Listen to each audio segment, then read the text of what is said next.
নমস্কার বন্ধুরা, moms kitchen পিঙ্কিতে সবাইকে স্বাগত। আজকে দেখো মমস কিচেনে কী কী নিয়ে বসে পড়েছি আমি। দুনিয়ার বাজার দোকান সব বের করেছি, যা যেখানে ছিল সব বার করেছি। আর এই সপ্তাহে তোমাদের দাদাভাই বাজার করেছে, তো ওই জন্য সবজিটা একটু বেশি বেশি মনে হচ্ছে। এই যে একটা উচ্ছে বের করেছি, দেখছো, এটা আমি ভাতে দেবো। এখনও 12টা প্রায় বাজতে যায়, আমি এখনও ভাত বসাইনি, কারণ গরম লাগছে এত পরিমাণে। আর 3 ঘন্টা ধরে কারেন্ট নেই, কাঠফাটা রোদ্দুরে বসে বসে এতক্ষণ সকাল থেকে কাজ করে আসলাম। এসে পুজো দিয়ে উঠলে না, আর তার মধ্যে একটু জল খেয়ে নিয়েছি, ঠান্ডা জল। এই দেখো ঠান্ডা জল খেয়েছে। একটা লাড্ডু ছিল এই যে প্যাকেটে, গতকাল পুজো দিয়ে নিয়ে এসেছিলাম, তো দুটো রেখেছিলাম, একটা ছেলে খেয়েছে, একটা রেখে দিয়েছিল। তো আমি ভাবলাম খাবো না, তারপর আবার বলছে এত জোরে খিদে পেয়েছে, না খেলে আমি আর এই কাজ করতে পারবো না, এখন আগুনের ধারে গিয়ে বসতে পারবো না।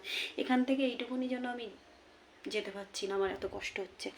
তো আমি একটু বসেছি, যে এই দিক থেকে হাওয়া আসছে, দেখছো হাওয়াটা চলছে। সকাল থেকে একটু মেঘ মেঘ রয়েছে, একটু মেঘ হচ্ছে, 1 ফোঁটা বৃষ্টি হলো, ভাবলাম কি বৃষ্টি হবে, তা দেখছি আর বৃষ্টি হলো না। তো রান্নাটা বসাতে বসাতে কথা বলি। এখানে তো এক গাদা সবজি বের করেছে, এখন কী দিয়ে রান্না করবো এখন ভাবতে পারছি না।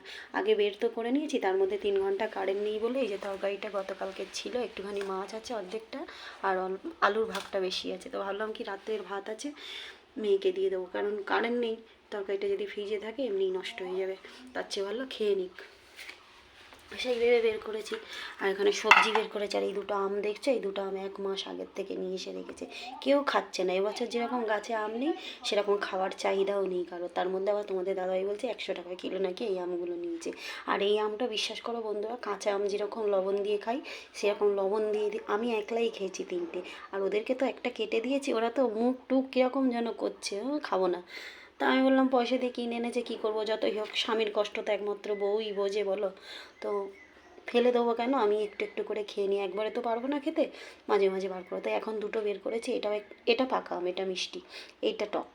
তো এটা মেয়েকে দেবো কেটে, আর এটাই 1 ফালা এখন খাবো, আবার 1 ফালা কখন খাবো তার নেই ঠিক, সেই ভেবে বার করলাম। আর এই যে উচ্ছে বের করেছি, উচ্ছেটা আমার নিজের জন্য ভাতে দেবো।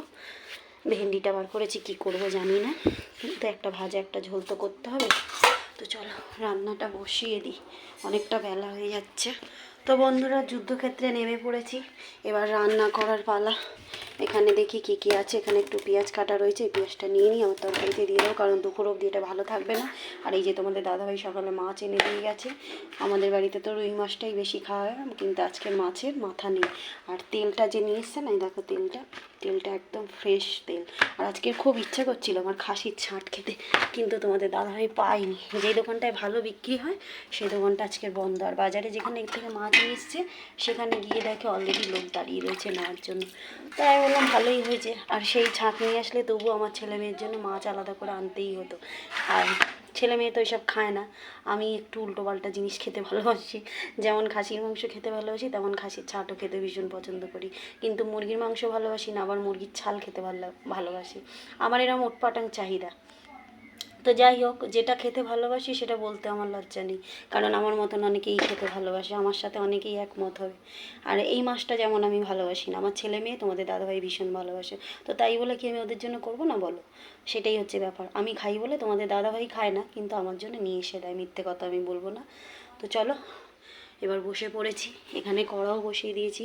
আর হাতে সময় নেই, আমার কি বলো তো, একা হাতে সংসারের কাজ করি, তো সব কাজ করে গুছিয়ে গাছিয়ে নিয়ে বসতে বসতে আমার প্রায় 11টা 11:30 বেজে যায়। তার মধ্যে বুঝতেই পারছো, দুটো একটা পশু পাখি যদি থাকে না, ওদেরকে নিয়ে করতে করতে অনেকটা সময় লেগে যায়। তার মধ্যে 10 মিনিট বসে একটু চা খাই, আরও সময়টা পার হয়ে যায়।